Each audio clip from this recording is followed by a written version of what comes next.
You push the button. You gonna push the button. We got it. Okay. Hi, Great. we're Hi. live with our local small business spotlight for today.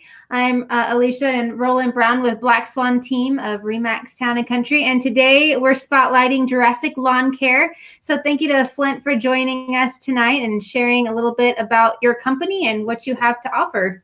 Yeah, so we've known you for about I think 10 years. Yeah. And just if you don't mind, why don't you go ahead and tell us a little about your company, what you do? Sure. Roland, Alicia, it's a pleasure to be on here with you. Well, I own and president of Jurassic Lawn Care, and we make lawns beautiful. We put fertilizer on them, and we do aerations and get rid of bad bugs and grub worms and things that make your lawn nice. Okay. We like that. So how long have you guys been here in the local area? We've been here since 2001, so Okay. it's been here quite a while. It doesn't seem like it's been so long, but it has been. What kind of got you started in the lawn care business? Well, 20 years ago and before that, I was a single dad. I had 3 boys, and I was in the retail business. I was selling furniture, and you know, the next progression from selling furniture is lawn care. So, Makes sense. yeah, it makes sense. So I grew up on a farm. So you know, I farmed stuff besides grass when I was a kid. But, you know, I was working night times. I was working weekends. I was working holidays. You know, I had 3 boys, and I wasn't seeing them very much. And I was looking for something that would allow me to be at home on the weekends and maybe nights. And I looked at a franchise. I actually looked at Scott's Lawn Care franchise, and I went to them and said, "Hey, you guys selling franchise? What I need to do?" And they said, "Well, fill out these forms."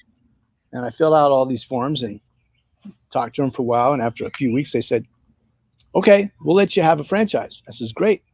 They said, "Where do you want to go?" I says, "McKinney." I says, No, we're gonna keep McKinney for us." Oh, wow. Oh, Okay. Denton? No, we're gonna keep Denton for us. Sherman? No, we're gonna keep Sherman for us. Wow. Boise, Idaho? Well, you know, we'd think about it, but if you do get it there, we'll have an arrangement with you where you have to sell it to us at a certain price. I was like, this doesn't sound very good. I'm like, where can I go? This is any place that doesn't have more than 100,000 people in the area. oh. I was like, that doesn't sound very good. So I've been talking to these people with National Lawn Care Association, and they're like, "Dude, why would you pay them? Why don't you just do it on your own? Just, you know, get some good work with some good vendors and stuff, and they'll kind of help you out, and you already know some stuff." I was like, "Well, okay, that's what I'll do," and that's what I did. And it was rough for a few years, but eventually paid off. Actually, I think I saw my children less for probably the next 3 or 4 years, but then I was able to, because I was working I was still in the retail business. Still Yeah. So was it a lot of like, so you got to go mow the grass, you got to go knock the doors and sell the business, and you got to go sell the car or sell the furniture? And it sounds like a lot of hustle. It was a lot of hustle, but we don't mow lawns, and I didn't knock on any doors. Okay. I did sell furniture. We started out doing door hangers, and actually we did phone calls and we did door hangers, and that worked pretty good. The phone calls were pretty tough. You know, we had people calling out and say, "Hey, you want us to come out and do an estimate?" That was pretty tough. Yeah. Door hangers worked well. We had 3 trucks, and I had 4 people on phones, and I had a couple of estimators out and office lady. And I thought, you know, by the end of marketing season, I'd have 3 trucks going full blast, and I didn't. I had 1. Wow. Oh. So let everybody go, except for 1 person who's in the office part-time. and finished the year. And at the end of the year, I was toasted because I was doing exactly what you said. I was selling. I was treating lawns. I was doing everything. And then I actually got my brother. He came down from Oregon, and him and his wife ran the business. So I paid them to run the business because there are two of them. Mhm. And so, between the two of them making an income, they could run the business. But I couldn't afford to run the business by myself because I couldn't pay myself enough. Yeah. And so I ran the business, the marketing and everything like that for about 3 or 4 years while I sold furniture. Mm-hmm. And then I quit selling furniture and got myself a day job doing lawns. So was that scary? Like, so you're making an income selling furniture, and then you have to make the leap. How was that? That part was easy. Really? Okay. Because if you have money coming in, well, maybe it wasn't. Okay, it wasn't easy. Before then, it wasn't easy also because you're thinking, you bought 3 trucks and they're, $60,000 trucks, and you got all these other expenses going, all this money that you spend into it, and you just don't want to lose that. Yeah. And so, we're running that, and after it was the 5th year, 2005. So like four and a half years, I decided, okay, I'm going to do this full time. And we took out a loan for some marketing money. And actually the year before, we'd done this marketing, it did really well, the door hangers and stuff. And so the next year we had this better door hanger that we were going to use. And I quit doing retail, got in there, and we got a loan, $150,000, and just started putting out door hangers everywhere. And we weren't getting any response. Really? Yeah, we had this bigger door hanger. It's supposed to be really good. And we're like in panic mode. I was in panic mode. And I was like, well, let's take all these door hangers and burn them and make the old ones again, remake the old ones. And it was a lot of money. And so it was really scary. Yeah. So we did it. And the old door hangers did great. And Really? yeah, we probably tripled our business in like 3 months. Wow. Did you figure out what the difference was? Nobody liked those big door hangers. They were big door hangers. They're like, I think people just saw them and they went, get this trash out of here, threw them away. Yeah. The little one, they got him, went, yeah, let's get that guy. That's awesome. Yeah. Yeah. Really cool story. Yeah. But it's interesting though, because times change. Every 2-3 years, the way you market, it changes because people change their direction, whether it's door hangers, whether it's mail, whether it is internet, whatever, it just changes all the time. You're always changing. Yeah. It's interesting. So awesome. yeah, it is. It's a very interesting business. You are never bored. Oh, I'm sure. Yeah, it sounds like it. Yeah. But I'm sure every house is unique and everything is different in every scenario and customer and. Yeah, it is. And it is interesting because every house is different and every customer is different. Every grass is different. You have some customers that want you to come out and they want to have a great lawn and they do all the things they're supposed to, like watering. You have to water your lawn. So how often are we supposed to be watering our lawn?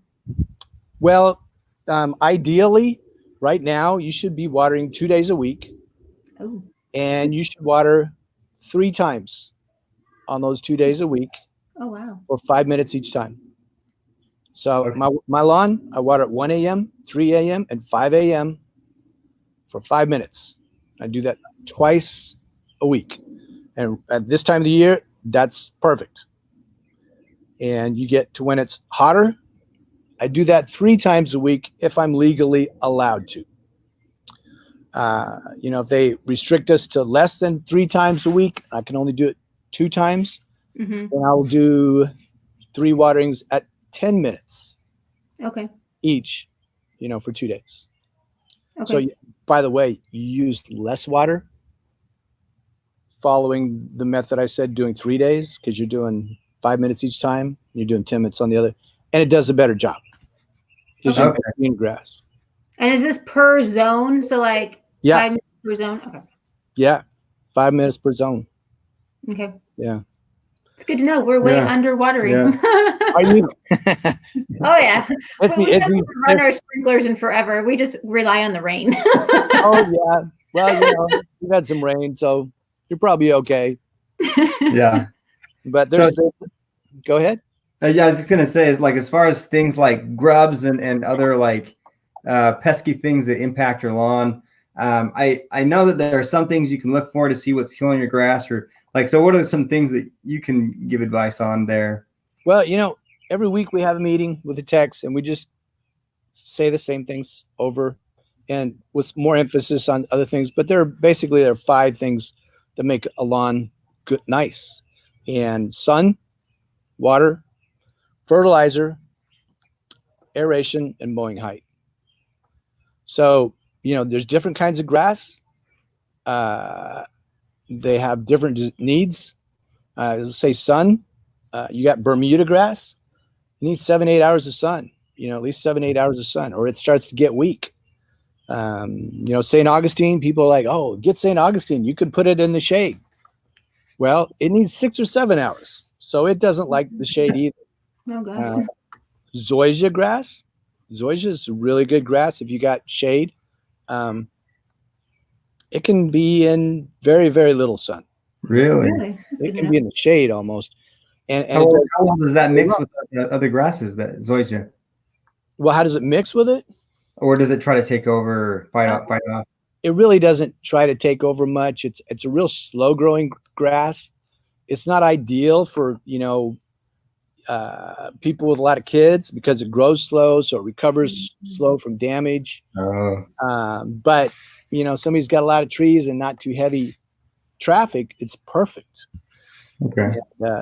So and then you can put fescue in the shade, but fescue is not a vine or anything. It doesn't reproduce itself because it doesn't go to seed, so you almost have to seed it every fall. So we don't recommend it a lot, because most people just don't want to bother with it.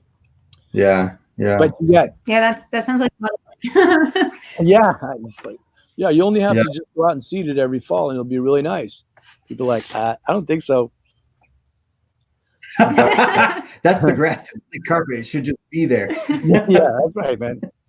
But mowing, sometimes people will call us up. We're servicing their lawns and stuff, and they're all happy and everything. And end of June or 1st of July, they call up and like, "Last time you treated our lawn, it turned brown."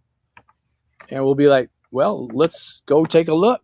And we'll go out there and look at it. And it might have been a couple of days, and we'll go out there and it's like green and beautiful and everything. We're like, "I thought you said your grass turned brown." Like, "Well, it was brown 2 days ago." Says, "Well, when did you mow?" 3 days ago. Okay. So grass, when it's hot, you need to raise the lawnmower up. By the end of the day, you should be running that lawnmower as high as you can. And really? Yeah, because it creates shade and it protects the roots. And grass, it's like little air conditioners, because they actually cool the air, and so it protects itself by taller grass. And you probably don't get on your knees and look at your grass really close, but on your belly, really, grass is like little trees. At least a lot of grass, Bermuda grass, it's like little trees. Mm-hmm. And if you get real close, you'll notice it's only green on the top. Everything else is brown. So you go down, you got your grass is 4 inches tall, and you go in. You don't want to have to mow it for a long time, so you cut it 2 inches. It's all brown. Mm-hmm. So, that's it. That fertilizer is good for it. Sun. Another thing too that's interesting is a lot of people, don't aerate their lawns. So, Guilty. Yeah, we need to do that. do y'all know what aeration is? Yeah. Yes, the We're little just claw things. bad about doing it. Yeah, okay. So aeration pulls plugs of dirt out of your lawn. You ever try to dig in your lawn out here or in the dirt, period? It's thick. It's thick. It sticks to your shovel Yeah. and everything. It packs down really hard. And the roots are going, can't breathe. Yeah. I can't get any water. And they don't do very well. So you aerate and all of a sudden it just does really well. Huh. So just little things like that, people. Should you reseed when you aerate or just aerate? Well, if you got like Bermuda grass or you've got St. Augustine or you've got zoysia, all these grasses are vines. And the vine grows a lot faster than the seed. So if you take care of it, it'll grow. It'll fill in. If it won't fill in on its own, then the seed won't help you out any. Another thing too is like on my lawn, if I threw a bunch of seed out on it, it wouldn't do a thing because Bermuda seed has to touch dirt. So if you're going to do that, if you want, you feel like you need to make it thicker or something like that, you got to put dirt over the top of your grass. So and some people do this. They've got. Actually, I did that 20 years ago when I started the business. My lawn looked horrible. I watered it once a week, not enough, and they hadn't aerated it in years.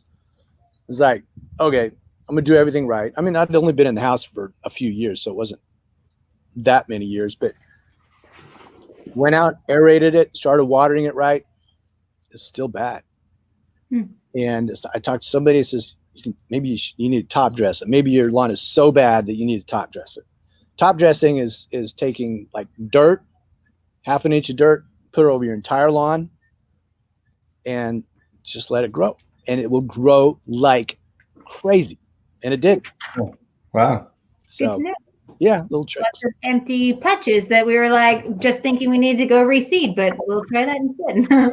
That, or if you do have empty patches, and probably the easiest thing, you can go get some sod and put it in. Probably easiest, just put down half an inch of topsoil, throw a little bit of seed on it, give it about 5 minutes of water a day for 3 weeks, and then go to normal watering. In about 6 weeks, you'll have nice grass. And this is the time to do it. Oh, that's good to know. That's the time to do it. Before it's too hot, the grass is growing strong. It's perfect time. That's really good to know. Excellent. Those are really good tips. And anything that you can help suggest, I know we kind of touched on it a little bit. I know you guys help keep insects away too. Is there anything else that we can also do to help prevent them from coming? Well, we don't do a lot with mosquitoes. So you'd have to probably ask somebody else about that. Our focus is on bugs that hurt your grass, hurt your shrubs. So aphids, powdery mildew, things like that. We treat with fungicides and with insecticides that'll kill the bad ones. We got June bugs flying around now. June bugs start flying in Texas like March. They start early. But they, around July, we start putting down preventions for June bugs, which is grubworms, June bugs, grubworms. It's the same thing. Yeah, and they're horrible. If you get grubworms in your grass, you really don't know about it until maybe September, October, and then maybe you don't notice it then. And then November, your grass is going dormant. You don't know. And then in springtime, the next year, you just got no grass. You got big patches of grass. And so I think the odds of getting grubworms is like 1 in 7. So it's like every year, you just toss a coin and see what happens. But bugs are pain. We're looking at doing mosquitoes stronger, but maybe someday. Yeah. Is there anything else that we should know about your business? We do Christmas lights. which is a lot of fun. If you like to be scared, and so I know you do some really cool extra stuff with the Christmas lights for safety. So if you want to touch on that at all. Yeah, we started doing Christmas lights in 2002, and I don't think I'd ever been on a ladder before. And they got these aluminum ladders, and you put them on the side of the house. You start walking up these ladders, and they wiggle, and that scared me to death. And let alone getting on a roof. And I got on roofs some, but my brother was working with me then, and so he did more than I did. And we're like, this is dangerous. This is really dangerous. And so we made fall protection and equipment for our own, because we went down to Home Depot, and they gave us a piece of steel and some nails and a rope, and said, you just hammer that into the roof and hold on to the rope. Oh, and good luck. It was a little more than that, but not much. That's crazy. That is a little harness you put on and you touch it, but it was just really bad. And it's like, people would rather I die than put nails in their roof. Yeah. So that's not an option. And so we made some equipment that doesn't put holes in the roof, and we've been developing it over the years, and we're hoping to, maybe in the very near future, make it available to the public. But, originally we got, while we're in that process of getting there, we're like, there's some roofs that are just so steep you can't even stand on them. What do we do? Yeah. And so we learned how to go rock climbing. Yeah. And my brother and I and my son Steven, we got certified as BSA rock climbing instructors. And we just, you take a rope, throw it over the house, and guy attached to it with his harness, and another guy hold him on the other side, and on the really steep roofs, that's what we would do. And but it was, it's very clumsy, it's very expensive. You got a guy that you're paying to just stand there and be a rock. That's expensive. So it just wasn't a good idea. It's, people ask me, so, well, what do I do for now until you guys give me something I can use? I says, well, you get a guy, you stand him on the ground, you tie a rope to him and throw the rope over the house and harness the guy in. They're like, are you serious? That's all I got for you for now. So we'll have more on that another time. Yeah, very, very cool. I know I'm always very interested to hear what your next iteration is. So very cool. Well, we've kept you on for a little bit. Thanks for being on with us. You bet. We always really appreciate being around you and just want to promote you and let people know how great of a guy you are. Thank you. You guys are awesome, and it's just a real privilege to talk to you. Well, thank you. Well, if anyone wants to know more, we've had his Jurassic Lawn Care's website scrolling around the bottom and the phone number to reach him at, but I'm sure they'd love to talk with you, get you a quote, and get your guys' lawn looking fantastic. That is great. All right. Appreciate it. Well, thank you so much. All right. Bye-bye.